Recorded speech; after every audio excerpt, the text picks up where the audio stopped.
Bertemu kembali, Saudara. Pemerintah Iran membantah pernyataan Presiden Amerika Serikat Donald Trump yang bilang Iran ingin berbicara dengan Amerika. Iran menyatakan Donald Trump tidak bisa dipercaya. Pemerintah Iran melalui Duta Besar Iran untuk Mesir, Mojtaba Ferdusipur, memastikan dialog dengan AS mustahil setelah 2 fase negosiasi nuklir sebelumnya gagal yang berujung perang. Ia menyatakan serangan AS dan Israel sebagai kejahatan sekaligus pengkhianatan atas perundingan dan solusi diplomatik untuk masalah nuklir Iran. Ferdusipur menegaskan aset militer AS dan Israel akan terus jadi target serangan Iran. إيران لن يتطلب من الولايات المتحدة الأمريكية ولن يتطلب من الرئيس ترامب التراجع على طاولة المباحثات.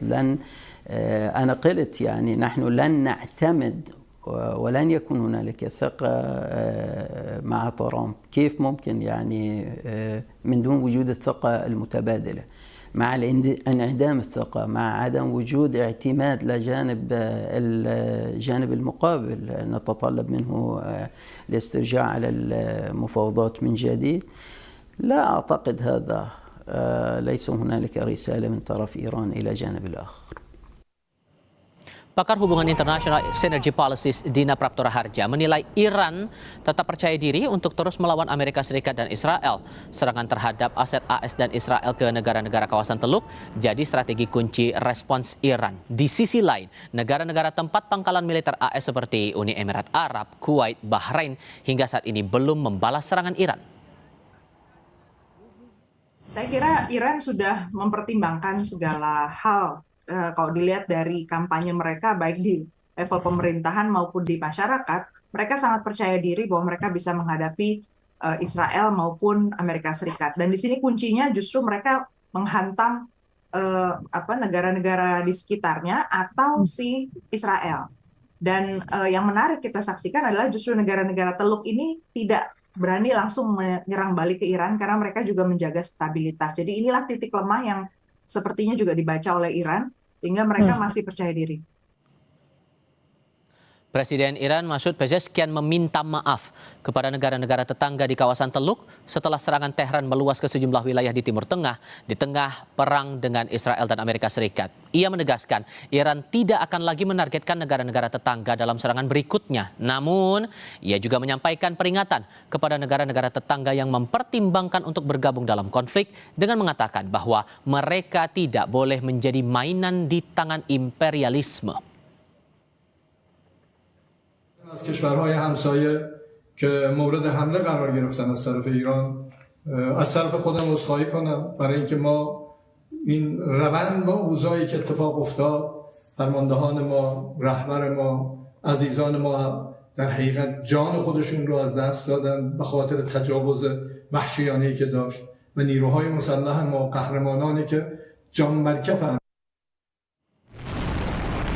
Rekaman kamera pemantau menunjukkan momen sebuah rudal menghantam di sebelah sekolah putra di Qazvin, Iran yang menyebabkan kepanikan antara siswa dan staf. Peristiwa muncul di tengah rangkaian serangan udara yang menargetkan berbagai lokasi di Iran.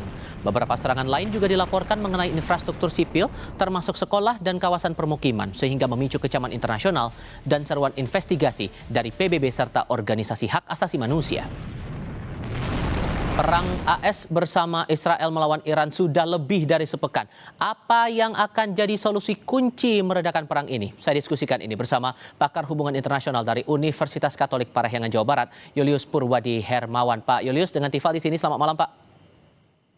Selamat malam, Mas Tifal.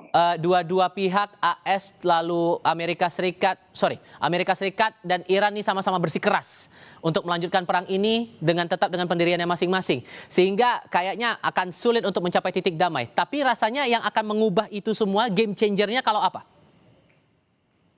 Nah, pertanyaan sulit sekarang ya. Pertanyaan sulit. Kalau di sisi Amerika Serikat, game changernya adalah kalau Iran menyerah dan menyerah tanpa kondisional. Itu kan tweet pagi ini ya, pagi-pagi tadi di Amerika Serikat Donald Trump menyampaikan itu. Gitu. Dan saya kira ini sudah mulai perang narasi. Presiden Iran, sebelumnya Menteri Luar Negeri Iran, gitu, itu tidak mungkin terjadi. Menyerah tanpa syarat tidak mungkin terjadi. Gitu. Jadi game changer seperti apa? Barangkali gitu ya, itu 2-3 minggu lagi ya. Ketika kita melihat seberapa jauh perang ini sudah berdampak sangat luas, termasuk Amerika Serikat. Gitu. Tapi saya mungkin bisa melihat juga ya, ada sesuatu yang harus dibangun mulai hari ini ya Mas Tifal, kalau aku boleh nambahin ya gitu.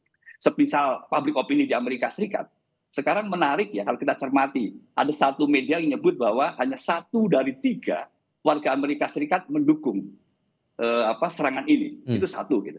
Ada media lain menyebut bahwa ini 51% yang mendukung, 49 menolak gitu.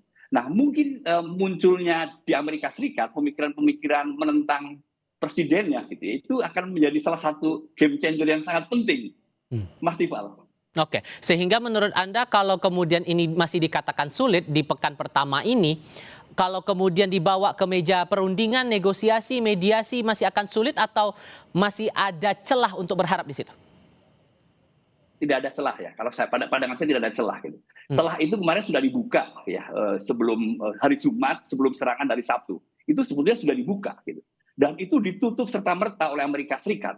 Saya kira ini menjadi pembelajaran untuk Iran gitu. Tidak akan pernah percaya pada Amerika Serikat untuk melakukan perundingan, apapun motivasinya.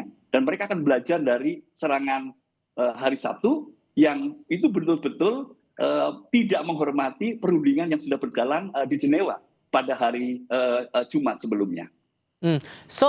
Karena gini Pak, memikirkan bahwa efek ekonominya akan sangat besar nantinya, ini udah banyak prediksi dan banyak hal yang terasa di level akar rumput terutama di negara kita begitu.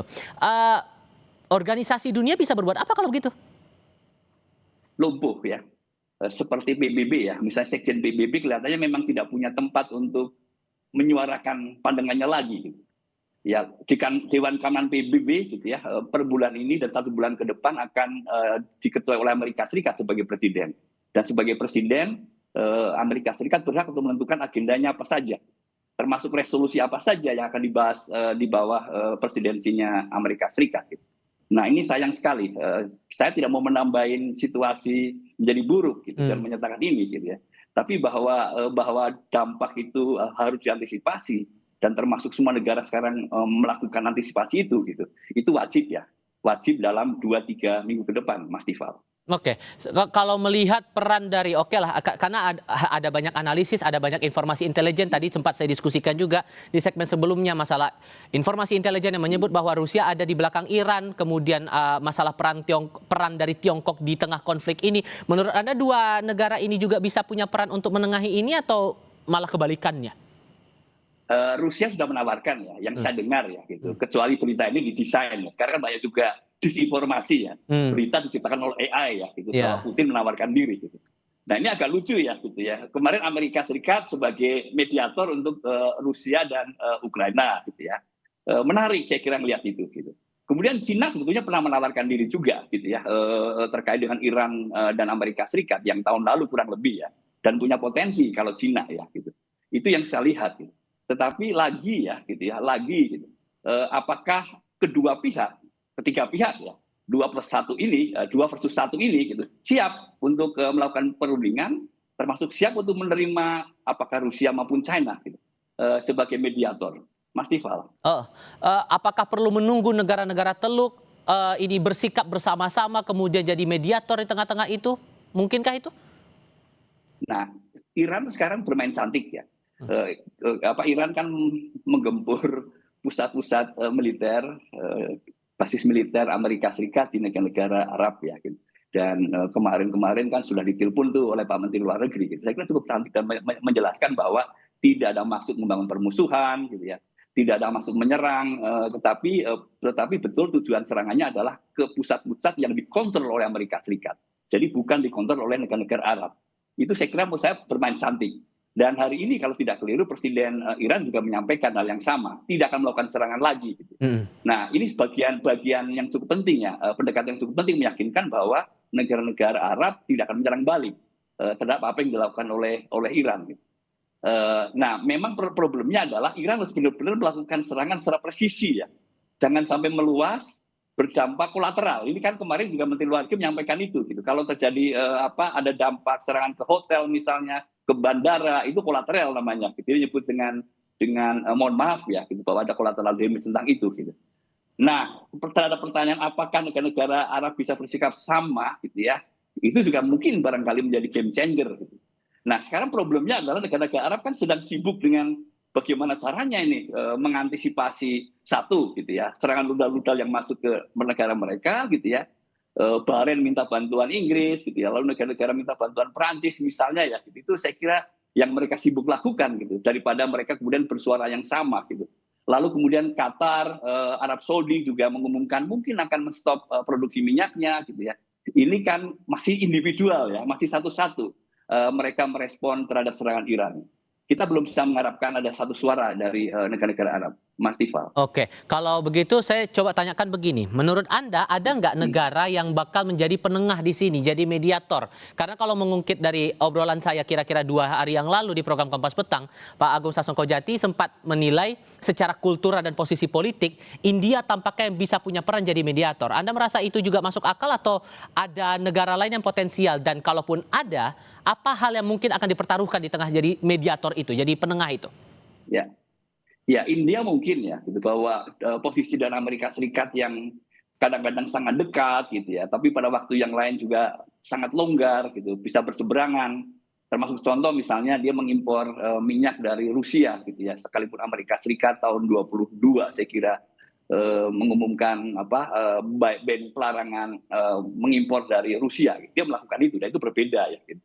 Tapi akhirnya kan India mencoba mendekatkan hubungan baik dengan Amerika Serikat lagi dengan mengurangi impornya gitu, dari Rusia gitu.